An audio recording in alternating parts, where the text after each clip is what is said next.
সব আবদার আমার বাবা মিটাই গেছে। আমাদেরকে বিদেশ পাঠানোর জন্য আমাদেরকে কেন বলতেছে যাই রোলে আসি 3 2 1 0 0 0 0 অ্যাকশন।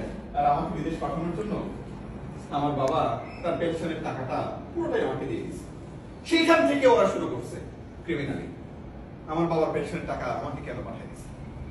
আমি প্রত্যেক মাসে মাসে ওদের টাকা ওদেরকে পাই পাই করে বুঝাই দিয়েছি এবং আমাদের সংসার খরচের সব টাকা আমরা যাই 3 2 1 0 0 অ্যাকশন।